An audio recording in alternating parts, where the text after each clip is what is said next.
Hello everyone, welcome back to my YouTube channel. This is my second video and this video is going to be a bit of a heavy-ish topic for me. I wanted to make this video as both tribute and also a message to anyone who needs to hear this. But on this day, February 16th, 2024, last year from today, this year it is 2025, I put my dog down at 10 a.m. in the morning 1 year ago. It has officially been 1 year since this little guy, this angel of a being, has been put down. This guy right here.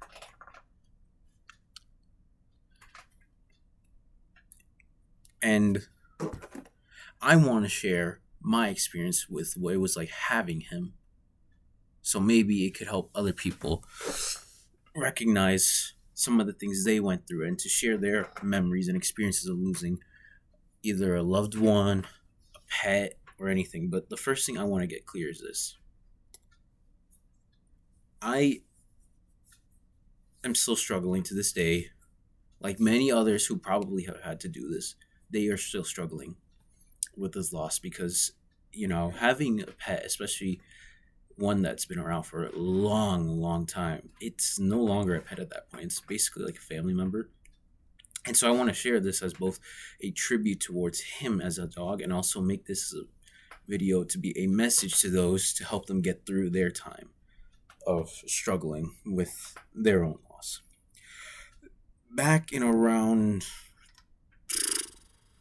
I can't exactly guess it, but a couple years ago when I was like 5 years old, maybe around September of 2012, 2011, circa somewhere that year, I remember my parents telling me, close your eyes, we got a secret. So I did. I closed my eyes, blah, blah, blah.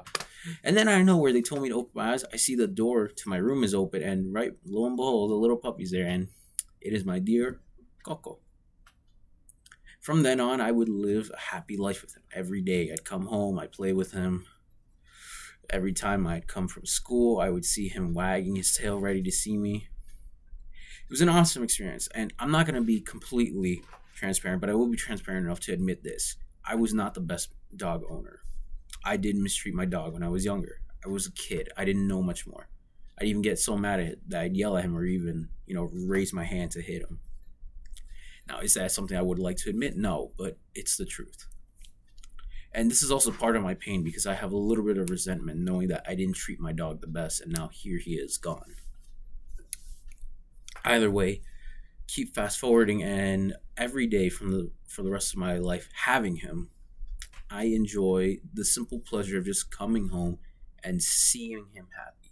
That's something that brought me joy. Just knowing he was in the same room as me, being happy and healthy is what brought me the most joy in life. Then, around 2013 July, I bring him down from our room to the living room. He's on the couch, laying down, relaxing. I put his leash on, his collar, to go for his normal walk. I pull him, giving him a little tug, and normally he does resist, but by the third or fourth tug, he learns to jump down from the couch. So when I was getting there, I thought, all right, he's about to jump down, he's about to land, and instead of landing, he falls, which to me is a bit weird. It's not exactly something that is normal for him. And then I check his posture, and it seems like he landed his front legs, but his hind legs just gave out. And then I immediately panic. So I grab him, I pick him up, put him back on the couch, and I call my parents to let them know because I didn't know what else I could do other than keep him safe. So I let them know. They set up an appointment. We take him to the vet, and and if I remember correctly, the vet told us something along the lines of he has lower back paralysis, meaning his lower body could not really function, and that scared the life out of me because in that moment I was just thinking, what would that entail for him? And the thing that really scared me was the line that he said that in a few weeks if he doesn't learn how to walk or start rehabilitating, he might need to be put down. My new dogs that I have. But anyways. So that scares me. So I try to do as much of a part as I could to help him get back. I started making sure he eats his meals so that way he could start going to the bathroom again. I make sure to be as gentle as I can be with him. And then eventually he starts being able to walk again. So I'm like, okay, great. He's doing better. He's going to live. And he does for a couple more months. Then come around November-ish, he starts showing signs of being weak again. I'm like, oh God, all right, you know what? Let me just stick to the procedure. Everything should be fine. Everything will go good, and I won't have to worry about him being put down for another few, maybe even a year or two.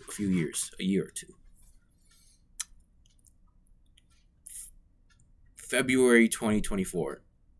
In the same week of February 16th, I get sick. My mom, she's also sick. Everyone in our family is sick. My dad too. And then I was throwing up. I was feeling miserable already, so I was already not in the greatest headspace.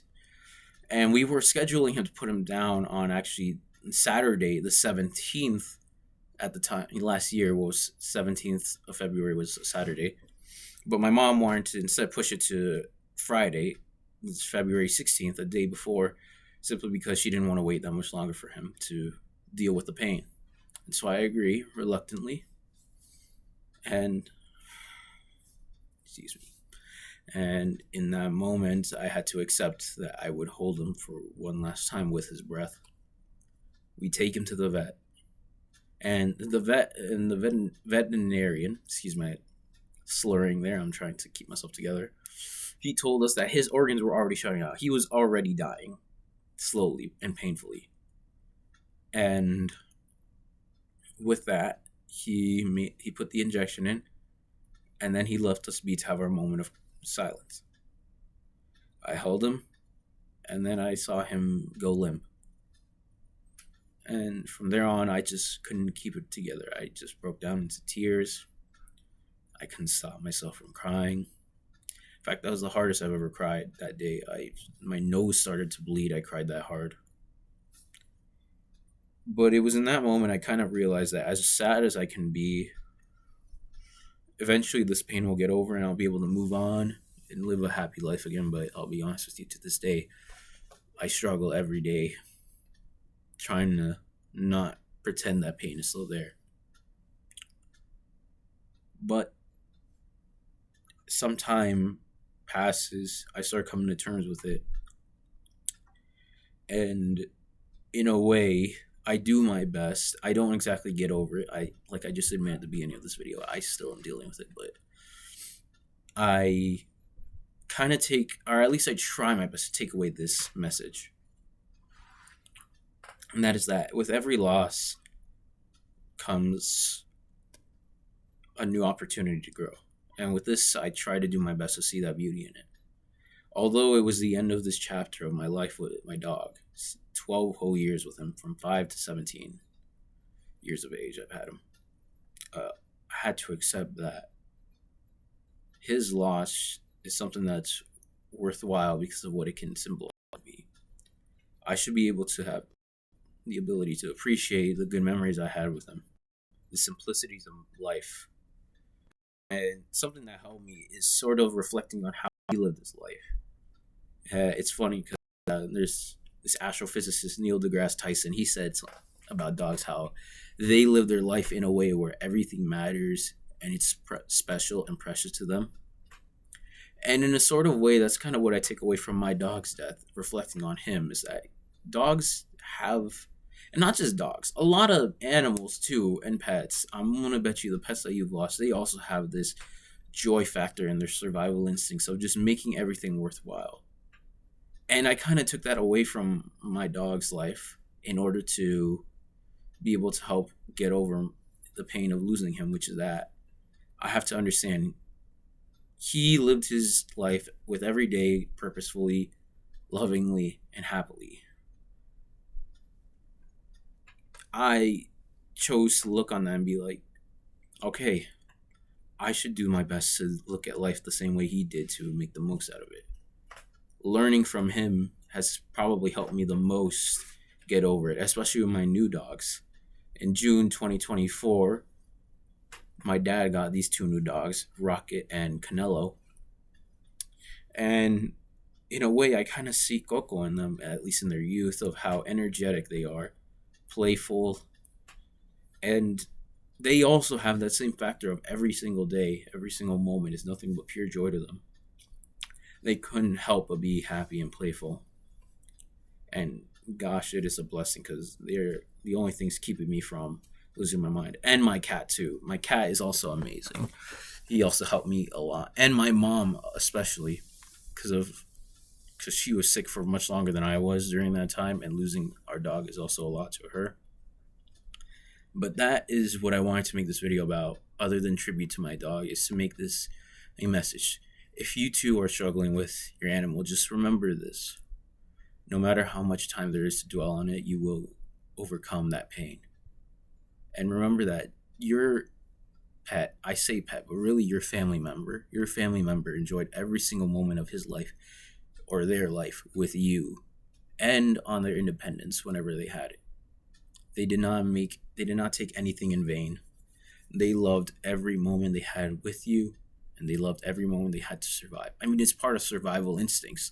One of the thing about happiness is that it's being appreciative and grateful of life. And part of surviving is to, make the most out of what you can to continue living. And that's what happens with pets and animals.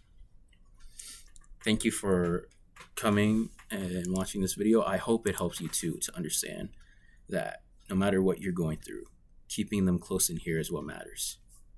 Thank you and have a good day.